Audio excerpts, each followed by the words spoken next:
आज के लेक्चर में हम डिस्कस करेंगे क्लास 10th का chapter that is our environment. आज की पूरे लेक्चर में हम डिस्कस करेंगे फूड चेन और फूड वेब के बारे में, साथ साथ में डिस्कस करेंगे 10% लॉ किसने दिया था और 10% लॉ होता क्या है। सबसे पहले हम बात करते हैं कि फूड चेन क्या होता है। The sequence of living organism in an community in which one organism consume another organism to transfer a food energy is called the food chain। Food chain में क्या होता है, जैसे कि एक ऑर्गेनिज्म दूसरे ऑर्गेनिज्म को खाता है, किस लिए खाता है? एनर्जी को लेने के लिए। तो क्या हुआ, एक ऑर्गेनिज्म से दूसरे ऑर्गेनिज्म में क्या हुआ, एनर्जी ट्रांसफर हुई, फूड ट्रांसफर हुआ। तो ये क्या हो रहा है, एक सीक्वेंस में चल रहा है, एक चेन में चल रहा है। तो चेन में क्या हो रहा है, एक ऑर्गेनिज्म से दूसरे ऑर्गेनिज्म में क्या हो रहा है, ट्रांसफर ऑफ एनर्जी, एनर्जी का ट्रांसफर हो रहा है। This is known as food chain. उसी को क्या कहते हैं, फूड चेन। एक चेन है और उस पूरे चेन से क्या हो रहा है, फूड का ट्रांसफर हो रहा है। This process is known as food chain.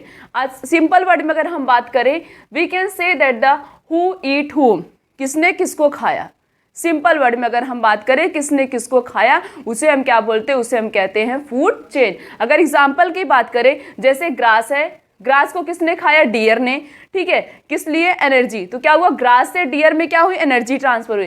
फिर डियर को किसने खाया, लॉयन ने, लॉयन में एनर्जी ट्रांसफर हुई। तो एक चेन से एक मतलब एक ऑर्गेनिज्म से दूसरे ऑर्गेनिज्म, दूसरे ऑर्गेनिज्म से तीसरे ऑर्गेनिज्म में क्या हो रहा है, एक चेन वाइज एनर्जी ट्रांसफर हो रही है। This process is known as food chain. This next example हम देखते हैं, जैसे ग्रास है, ग्रास को किसने खाया, किसी इंसेक्ट ने खाया, इंसेक्ट को किसने खाया, फ्रॉग ने, फ्रॉग को किसने खाया, बर्ड्स ने क्या हुआ, खाया। तो क्या हुआ, इसमें बर्ड तक क्या हुई, एनर्जी ट्रांसफर होकर आई। उसके बाद तीसरा एग्जांपल देखते हैं, जैसे प्लांट, प्लांट को किसने खाया, किसी कीड़े ने खा लिया, वॉर्म ने खा लिया। फिर उसको किसने खाया, बर्ड ने खाया, बर्ड को किसने ईट कर लिया, कैट ने ईट कर लिया। तो क्या हुआ, एक ऑर्गेनिज्म से दूसरे ऑर्गेनिज्म, दूसरे से तीसरे, तीसरे से चौथे, क्या हो रहा है, एक ट्रॉपिक लेवल से दूसरे ट्रॉपिक लेवल में एनर्जी कंटिन्यूअस क्या हो रही है, ट्रांसफर हो रही है। देन एल्गी है, एल्गी के ऊपर किसने फीड किया, प्रोटोजुआ, प्रोटोजुआ के किसने खाया, किसी स्मॉल फिशेस ने खाया, और इस स्मॉल फिश को किसने खाया, बिग फिश ने खाया। तो इसमें भी क्या हो रहा है, एक ट्रॉपिक लेवल से या हम बोले एक ऑर्गेनिज्म से दूसरे ऑर्गेनिज्म में क्या हो रहा है, कंटिन्यूअस एनर्जी का ट्रांसफर हो रही है। यही जो एनर्जी एक सीक्वेंस में चल रही है, एक चेन में चल रही है, इसी को क्या बोलते हैं, फूड चेन। मतलब फूड की चेन है, एक फूड की चेन है जिससे एक ऑर्गेनिज्म से दूसरे ऑर्गेनिज्म में कंटिन्यूअस क्या हो रहा है, एनर्जी का ट्रांसफर हो रहा है। जैसे अ food chain is represent a single directional unidirectional transfer of energy. इसमें क्या हो रहा है, एक चेन में चल रही है, यूनिडायरेक्शनल, बाई डायरेक्शनल नहीं। बाई डायरेक्शनल कब होगा, जैसे कि ये ग्रास है, ग्रास को खाने वाले 3-4 लोग रहेंगे या 2 लोग रहेंगे इसको खाने वाले, बट यहाँ पे एक ही खाने वाला है, डियर, डियर को लायन खा रहा है। तो ये चेन में चल रही है, तो एनर्जी क्या हो रही है, यूनिडायरेक्शनल, यूनिडायरेक्शनल में ट्रांसफर हो रही है। मीन्स एनर्जी का ट्रांसफर सिर्फ और सिर्फ एक ही डायरेक्शन में हो रहा है। तो फूड चेन में क्या होता है, एनर्जी का ट्रांसफर एक ही चेन में होता है। और एक चीज कॉमन इसमें क्या है, इसमें ये जैसे ग्रास, प्लांट, एल्गी, ये तीनों क्या होते हैं, प्रोड्यूसर। प्रोड्यूसर क्यों, क्योंकि प्लांट ही इस पूरे वर्ल्ड में क्या होता है, प्रोड्यूसर होता है। एल्गी भी क्या होती है, एक प्रकार का प्रोड्यूसर। तो जितने भी प्लांट होते हैं इस पूरे वर्ल्ड में वो क्या होते हैं, प्रोड्यूसर होते हैं। क्यों, क्योंकि वो अपना खाना खुद बनाते हैं by the help of process which is known as photosynthesis. Then next, अब फूड चेन के बाद हम बात करते हैं फूड वेब की। नाम से पता चला फूड वेब। वेब का मतलब क्या होता है, कोई भी चीज बहुत ज्यादा कॉम्प्लिकेटेड फॉर्म में जब होती है। इसमें क्या लिखा, the interconnected food chain operating in an ecosystem which establish a network of relationship between various species. क्या लिखा गया है, इंटरकनेक्शन होना या इंटर रिलेशन होना, बहुत सारे इस इकोसिस्टम में जो बहुत सारी स्पीशीज रहती हैं उनके साथ जो इंटरकनेक्शन होता है या जो इंटर रिलेशन होता है एक ऑर्गेनिज्म का दूसरे ऑर्गेनिज्म के साथ या एक ही ऑर्गेनिज्म का बहुत सारे ऑर्गेनिज्म के साथ, उसे क्या बोलते हैं, उसे कहते हैं food web. But food chain क्या था, फूड चेन था हु ईट वूम, कौन किसको खा रहा है। मीन्स बस एक चेन में चल रही थी, एक सिंपल चेन चल रही थी। जैसे क्या हुआ, प्लांट को डियर ने खाया, डियर को जो है लॉयन ने खा लिया, ऐसे खा लिया। तो ये क्या हो रही है, एक सीक्वेंस चेन में चल रही। बट यहाँ पे क्या होता है, यहाँ पे एक ऑर्गेनिज्म के ऊपर मल्टीपल ऑर्गेनिज्म, मींस बहुत सारे ऑर्गेनिज्म डिपेंडेंट होते हैं, उसे क्या बोलते हैं, उसे कहते हैं फूड वेब। देखते हैं, जैसे एक प्लांट है, बट चाहे वो फूड चेन हो चाहे वो फूड वेब हो, प्रोड्यूसर कौन होगा, प्लांट। क्योंकि इस पूरे वर्ल्ड में प्रोड्यूसर कौन होता है, प्लांट। तो प्लांट कैसे होते हैं, प्रोड्यूसर होते हैं पूरे होल यूनिवर्स में, या हम पूरे होल वर्ल्ड की बात करें। अब जैसे प्लांट को कौन कौन खा रहा है? ग्रास होपर खा रहा है। कौन खा रहा है? Grass hopper. और प्लांट को कौन खा रहा है? सीड ईटिंग बर्ड्स खा रही हैं। और कौन खा रहा है? रैट, या हम कॉमनली बोले माइस। और प्लांट को कौन खा रहा है? रैबिट। तो सोचो एक प्लांट है, इसमें बहुत सारे वेरियस ऑर्गेनिज्म या वेरियस स्पीसीज क्या हैं? डिपेंडेंट है। उसके बाद नेक्स्ट, ग्रास होपर को कौन खा रहा है? फ्रॉग। फ्रॉग को कौन ईट कर रहा है? स्नेक। स्नेक को कौन ईट कर रहा है? हॉक। उसके बाद जैसे सीड ईटिंग बर्ड है, इसको कौन ईट कर रहा है? इसको भी हॉक ईट कर रहा है। फिर माइस को कौन ईट कर रहा है? हॉक। रैबिट को कौन ईट कर रहा है? हॉक कर रहा है। तो ये क्या हो गया? ये टॉप मीन्स जो है टॉप ट्रॉपिक लेवल पे आ गया, सबसे टॉप ट्रॉपिक लेवल पे प्रेजेंट है। अभी हम ट्रॉपिक लेवल की बात करेंगे कि ये primary trophic level, secondary trophic level, tertiary trophic level क्या होता है, टॉप ट्रॉपिक लेवल क्या होता है। तो ये सबसे टॉप पे आ गया, ये सारे ऑर्गेनिज्म को क्या कर रहा है? ईट कर ले रहा है। तो यहाँ पे क्या है? एक ही ऑर्गेनिज्म के ऊपर मल्टीपल ऑर्गेनिज्म डिपेंडेंट है क्या करने के लिए? To take a food, food को लेने के लिए एक ही ऑर्गेनिज्म के ऊपर बहुत सारे ऑर्गेनिज्म डिपेंडेंट है। इंटरकनेक्शन है, देखो यहाँ पे लिखा है ना, interconnection food chain operating an ecosystem which establish a network of relationship. मतलब जो रिलेशनशिप है ऑर्गेनिज्म के बीच में, वो क्या है? बहुत सारे ऑर्गेनिज्म का, बहुत सारे स्पीसीज का आपस में क्या है? रिलेशन है, इंटरकनेक्शन है। उसको हम क्या बोलते हैं? उसको बोलते हैं हम फूड वेब। और जो एक सिंपल में चेन चलती है उसे हम क्या बोलते हैं? उसे हम कहते हैं फूड चेन।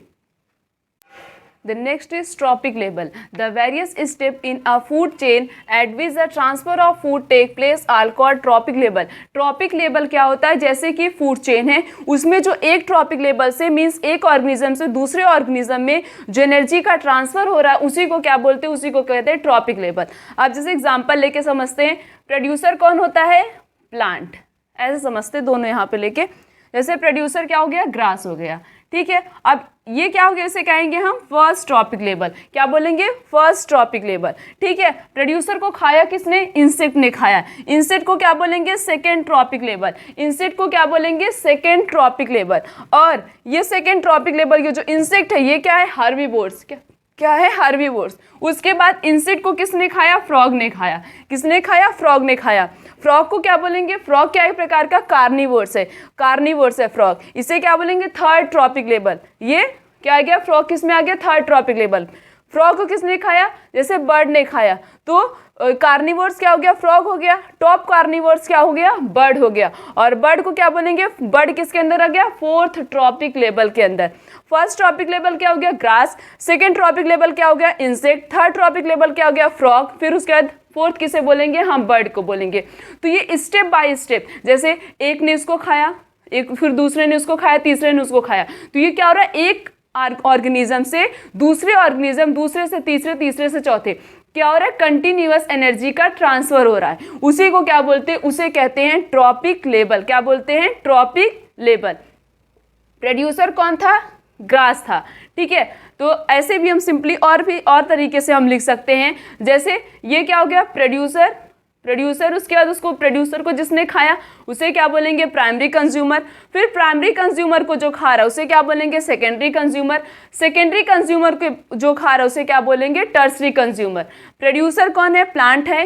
प्लांट को जिसने खाया उसे क्या बोलेंगे हम? Primary consumer. वो प्राइमरी कंज्यूमर हो गया। फिर उस प्राइमरी कंज्यूमर को जो खा रहा है उसे क्या बोलेंगे? Secondary consumer. फिर सेकेंडरी कंज्यूमर के ऊपर जो फीड कर रहा है उसे क्या बोलते हैं? Tertiary consumer. क्या बोलेंगे? Tertiary consumer. तो एनर्जी का ट्रांसफर हो रहा है, जैसे फर्स्ट ट्रॉपिक लेवल हो गया प्रोड्यूसर, सेकेंड ट्रॉपिक लेवल हो गया हार्बीवोर्स, थर्ड ट्रॉपिक लेवल हो गया कार्निवोर्स, फिर फोर्थ ट्रॉपिक लेवल क्या हो गया? Top carnivores. ग्रास हो गया, ग्रास को किसने खाया? इंसेक्ट ने खाया। इंसेक्ट को किसने खाया? फ्रॉग ने खाया। फ्रॉग को किसने खाया? बर्ड ने खाया। तो ये क्या हो रहा है? कंटिन्यूअस एक ट्रॉपिक लेवल से दूसरे, दूसरे से तीसरे, तीसरे से चौथे, क्या हो रहा है? कंटिन्यूअस एनर्जी का ट्रांसफर हो गया। तो यही जो वेरियस स्टेप होते हैं फूड चेन, जिसमें एनर्जी का ट्रांसफर होता है, एनर्जी टेक प्लेस करती है, एनर्जी ट्रांसफर हो रही है, उसे क्या बोलते हैं? उसे कहते हैं trophic level. The next is the sun provide energy for maintaining all life on earth. इस अर्थ पे सिर्फ और सिर्फ सन ही एक ऐसा सोर्स होता है जिससे हमें एनर्जी मिलती है। और वो सन सबको एनर्जी प्रोवाइड करता है। जितने भी ऑर्गेनिज्म इस अर्थ पे सर्वाइव करते हैं सबको कौन एनर्जी प्रोवाइड करता है? सन करता है। सन ही एक ऐसा सोर्स है जिससे क्या मिलती है? एनर्जी मिलती है। Next is transfer of energy in food chain. अब हम देखेंगे फूड चेन में किस तरीके से एक ऑर्गेनिज्म से दूसरे ऑर्गेनिज्म में एनर्जी का ट्रांसफर होता है। The flow of energy in the ecosystem is said to be a unidirectional because the energy lost as the heat from the living organism of the food chain can not be reused by the plant in photosynthesis. बोला जाता है कि ये जो energy का flow हो रहा है एक ऑर्गेनिज्म से दूसरे ऑर्गेनिज्म, दूसरे से तीसरे, तीसरे से चौथे, ये कैसा होता है? यूनिडायरेक्शनल। यूनि का मतलब होता है एक सिंगल डायरेक्शन में। ये ऐसे ऐसे एनर्जी ट्रांसफर होगी, ये उल्टा फिर से रिवर्स होके एनर्जी कभी भी उस प्लांट उस एनर्जी को दोबारा से यूज नहीं करेगा। जैसे किसी ने दूसरे को एनर्जी दे दी तो उससे वो दोबारा से एनर्जी रिटर्न नहीं ले रहा, बैक नहीं ले रहा। इसीलिए बोला जाता है हमेशा एनर्जी का फ्लो कैसा होता है? यूनिडायरेक्शनल होता है। कैसा होता है? यूनिडायरेक्शनल होता है। सन ने हमें एनर्जी दे दी या प्लांट को जो है सनलाइट मतलब एनर्जी दे दी, तो सन को दोबारा से हम एनर्जी रिटर्न नहीं कर रहे हैं, तो एनर्जी क्या हो रही है? एक यूनिडायरेक्शनल में फ्लो कर रही है। एक ट्रॉपिक लेवल से दूसरे ट्रॉपिक लेवल में फ्लो कर रहा है, दोबारा से वो बैक होके नहीं आ रहा है। ठीक है। उसके बाद the flow of energy in an ecosystem is unidirectional. Energy का फ्लो जो होता है इकोसिस्टम में वो कैसा होता है? यूनिडायरेक्शनल। यूनि का मतलब हो गया एक सिंगल डायरेक्शन में क्या होती है? एनर्जी फ्लो करती रहती है। Then next is 10% law. नाम से पता चल रहा 10% लॉ। 10% लॉ किसने दिया था? लैंडमैन ने दिया था। किस ईयर में दिया था? 1942 में दिया था। किस ईयर में दिया था? 1942 में। अब ये इन्होंने क्या बताया था 10% लॉ में? According to this law the energy entering a particular trophic level of organism is available for transfer to the next trophic level.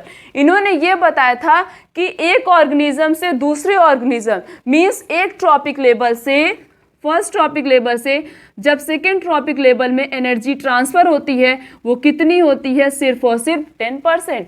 तो एनर्जी कितनी ट्रांसफर हो रही? एक ट्रॉपिक लेवल से दूसरे ट्रॉपिक लेवल में 10% एनर्जी का ट्रांसफर हो रहा है। एनर्जी इंटर कर रही है एक ट्रॉपिक लेवल से दूसरे, दूसरे से तीसरे, तीसरे में चौथे, चौथे से पांचवे। कितना परसेंट? सिर्फ और सिर्फ 10% एनर्जी। कितनी परसेंट एनर्जी ट्रांसफर हो रही है? 10% एनर्जी ट्रांसफर हो रही है। यही क्या बताता है? 10% लॉ बताता है कि जो है एक ट्रॉपिक लेवल से दूसरे ट्रॉपिक लेवल तक एनर्जी कितना ट्रांसफर होती है? सिर्फ और सिर्फ 10%। Then next is biological magnification. The increase in concentration of harmful chemical substance like pesticide in the body of living organism at each tropic level of a food chain is called biological magnification. Biological magnification क्या होता है? जब एक trophic level पे या दूसरे trophic level या तीसरे ट्रॉपिक लेवल में जब पेस्टिसाइड्स का कंसंट्रेशन इंक्रीज हो जाता है, जब जैसे सब लोग यूज़ करते हैं इंसेक्ट को किल करने के लिए पेस्टिसाइड का यूज़ करते हैं और जो हर्बिसाइड्स का यूज़ करते हैं, वीडीसाइड्स का यूज़ करते हैं। क्यों करते हैं? ताकि वो इंसेक्ट्स को किल कर सके। बट वो इंसेक्ट को किल करने के लिए तो उसका यूज़ करते हैं, बट वो क्या होता है वो एक ट्रॉपिक लेवल से दूसरे ट्रॉपिक लेवल में वो जो सब्सटेंस होता है हार्मफुल सब्सटेंस वो क्या हो रहा है? ट्रांसफर हो रहा है। और अगर उसका कंसंट्रेशन इंक्रीज हो गया, उसका कंसंट्रेशन इंक्रीज हो गया तो वो जो है ह्यूमन बीइंग के लिए भी हार्मफुल होता है और साथ साथ में प्लांट के लिए भी हार्मफुल होता है। तो वही जो ये पेस्टिसाइड का कंसंट्रेशन जो होता है वो लिविंग बॉडी में या लिविंग ऑर्गेनिज्म में इंक्रीज हो रहा है उसका concentration. This process is known as biological magnification. Then next is depletion of ozone layer. अब देखते हैं कि ओजोन लेयर में छेद कैसे हो रहा है, ओजोन लेयर में होल कैसे हो रहा है। Ozone is formed at a high up in the atmosphere by the action of ultraviolet radiation on oxygen gas. Ozone layer can absorb the most harmful ultraviolet radiation coming from sun and prevent them from reaching the earth. ये ozone layer करता क्या है? Ozone layer हमारे अर्थ को protect करता है किससे? जो सनलाइट से, सन से हार्मफुल अल्ट्रावायलेट रेडिएशन निकलती है उससे क्या करता है? ये ओजोन की जो लेयर होती है वो हमारे अर्थ को प्रिवेंट करती है, बचाती है, जिसकी वजह से ताकि हमारे अर्थ पे कोई भी नुकसान ना पहुंचे। जैसे ये हमारा अर्थ है तो ये सनलाइट जो होता है इससे जो हार्मफुल अल्ट्रावायलेट रेडिएशन होती है तो यहाँ पे एक लेयर प्रेजेंट होती है उसे कहते हैं ओजोन लेयर। तो ये ओजोन लेयर करता क्या है? ये प्रिवेंट करता है। किससे प्रिवेंट करता है? यूवी रे अल्ट्रावायलेट रेडिएशन से प्रिवेंट करता है। Ultraviolet radiation can cause the skin cancer. और ये अल्ट्रावायलेट रेडिएशन जो होती है क्या करती हैं, ज़्यादातर स्किन कैंसर कॉज करती, क्या करती है, स्किन कैंसर। अब जैसे धीरे धीरे ये इतनी ज़्यादा हार्मफुल अल्ट्रावायलेट रेडिएशन प्रोड्यूस होने लगी और CFC गैस का यूज़ करने से क्या होने लगा, क्लोरोफ्लोरोकार्बन का यूज़ करने से क्या हो गया, ओजोन लेयर में होल होने लगा, जिसकी वजह से ये जो अल्ट्रावायलेट रेडिएशन थी ये हमारे अर्थ से पास होने लगी और जिसकी वजह से क्या हो रहा है, धीरे धीरे इसमें क्या हो रहा है, होल हो रहा है। तो ये ओजोन लेयर करता क्या है, ओजोन लेयर क्या करता है, प्रिवेंट करता है, किससे प्रिवेंट करता है, इस हार्मफुल अल्ट्रावायलेट रेडिएशन से। और ये अल्ट्रावायलेट रेडिएशन क्या कॉज करता है, स्किन कैंसर कॉज करता है। The next topic is managing the garbage we produce. हम किस तरीके से गार्बेज को जो प्रोड्यूस होता है गार्बेज, उसको किस तरीके से मैनेज करते हैं। The house hold product is called garbage. जो हमारे घरों की जितनी भी गंदगी होती है उसे क्या बोलते हैं, उसे कहते हैं garbage. Some of the important made modes of the waste disposal are. कुछ अलग अलग तरीके हैं जिससे हम क्या कर सकते हैं, जो हमारे घरों की जितने भी गंदगी होती हैं, गार्बेज होते हैं, उनको हम क्या कर सकते हैं, उससे डिस्पोज कर सकते हैं। जैसे सबसे पहला होता है रिसाइकलिंग, दूसरा है प्रिपरेशन ऑफ कंपोस्ट, तीसरा होता है इंसिनरेशन और चौथा है लैंडफिल और पांचवा होता है सीवेज ट्रीटमेंट। इस 5 मेथड का यूज़ करके हम क्या कर सकते हैं, to manage the garbage we produce. The next is, सबसे पहले हम बात करेंगे रिसाइकलिंग। नाम से पता चल रहा, रिसाइकलिंग मीन्स किसी भी प्रोडक्ट को दोबारा से यूज़ करना, रिसाइकल करके उसका यूज़ करना, उसे क्या कहते हैं, उसे कहते हैं रिसाइकलिंग। क्या लिखा इसमें, the solid waste like paper, plastic and metals etcetera are recycled. जैसे पेपर हो गया, प्लास्टिक की जो प्रोडक्ट होते हैं और जो मेटल्स होते हैं, इन सबको दोबारा से क्या किया जा सकता है, रिसाइकल किया जा सकता है। जैसे पेपर हो गया, प्लास्टिक हो गया, इन सबको इंडस्ट्री में भेज दो, मेटल को मेटल की इंडस्ट्री में भेज दो और फिर क्या किया जा सकता है, इस प्रोडक्ट को दोबारा से, इससे कोई भी प्रोडक्ट बनाया जा सकता है, दोबारा से उसको क्या किया जा रहा है, यूज़ किया जा रहा है, इसलिए लिखा गया recycled. Then next is the broken plastic articles. जैसे कुछ प्लास्टिक की चीज़ें हो गई, जैसे हो गया प्लास्टिक बैग हो गया, बकेट हो गया, बाउल हो गया, कप हो गया, प्लेट्स हो गए एक्सेट्रा, ये सारी चीज़ें, इनको क्या किया जाता है, प्लास्टिक प्रोसेसिंग फैक्ट्री में भेजा जाता है और फिर उनको क्या किया जाता है, वहाँ पे मेल्ट किया जाता है। मेल्ट करने के बाद उसका कोई नया प्रोडक्ट बनाया जाता है, उसका कोई नया आर्टिकल बनाया जाता है, फिर उसका यूज़ किया जाता है। इस तरीके से मेटल्स के साथ भी किया जाता है, मेटल को भी मेटल के इंडस्ट्री में भेजा जाता है, फैक्ट्री में भेजा जाता है और वहाँ पे क्या किया जाता है, इससे कोई नया प्रोडक्ट बना के उसका दोबारा से रीयूज़ किया जाता है। The next method is preparation of compost. Biodegradable domestic waste such as the leftover the food, fruits and vegetable peels and the leaf of the potted plant etc. can be converted into compost by burning it into a pit, dug into a ground and used as a manure. इसमें क्या किया जाता है, इसमें जो vegetables के पिल होते हैं, फ्रूट्स का पिल जो होता है और ये जो वेजिटेबल्स के पिल मतलब इसके जो छिलके होते हैं, उन सबको क्या किया जाता है, उनको कहीं भी रख दो, मतलब ग्राउंड में रख दो या किसी भी पॉट के अंदर रख दो। उसके बाद कुछ दिनों के बाद क्या होता है, वो क्या हो जाते हैं, कंपोजिट हो जाते हैं, मीन्स डिज़ोल्व हो जाते हैं। डिज़ोल्व होने के बाद उनको हम क्या कर सकते हैं, मैन्योर पर्पस के लिए यूज़ कर सकते हैं। एक दूसरा तरीका ये हो गया कि किस तरीके से हम अपने गार्बेज को मैनेज करें। क्या करने के लिए क्या कर सकते हैं, preparation of the compost, manure के फॉर्म में हम उसको बना के और क्या कर सकते हैं, उसको प्लांट्स में यूज़ कर सकते हैं।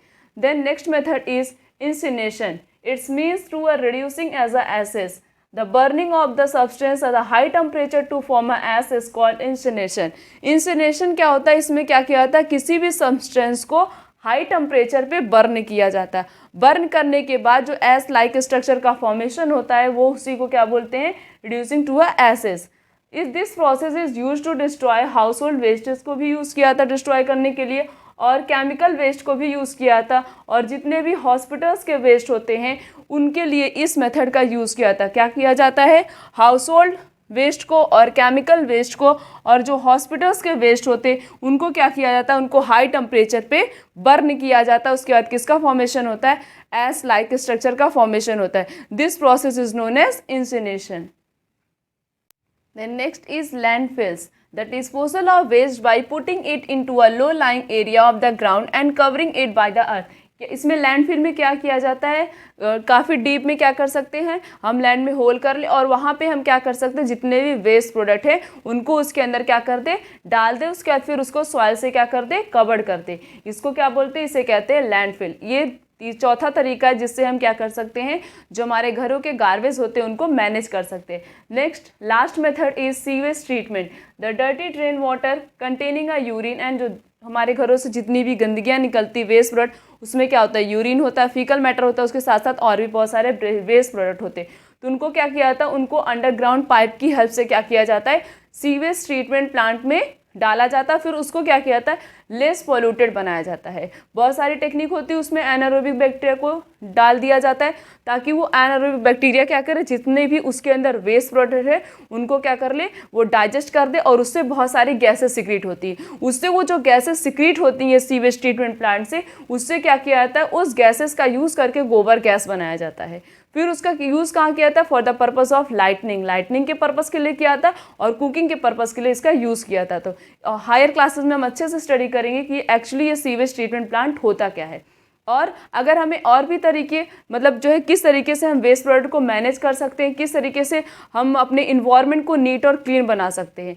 ज़्यादा से ज़्यादा किसका यूज़ करना चाहिए, ऐसे प्रोडक्ट का यूज़ करना चाहिए जिसको बैक्टीरिया, जो डिकम्पोजर इस इन्वायरमेंट पे, इस अर्थ पे प्रेजेंट है, वो उसको डिकम्पोज कर ले। और बैक्टीरिया जो है डिकम्पोज कौन से सब्सटेंस को करते हैं, हमेशा बायोडिग्रेडेबल सब्सटेंस को करते हैं। नॉन बायोडिग्रेडेबल सब्सटेंस को डिकम्पोज नहीं कर पाते हैं, तो कौन से सब्सटेंस का यूज़ करना चाहिए, हमेशा बायोडिग्रेडेबल सब्सटेंस का यूज़ करना चाहिए, ताकि हमारा इन्वायरमेंट जो है वो कैसा बना रहे, नीट एंड क्लीन बना रहे। इस तरीके से अलग अलग टेक्निक का यूज़ करके हम क्या कर सकते हैं, अपने इन्वायरमेंट को नीट और क्लीन बना सकते हैं।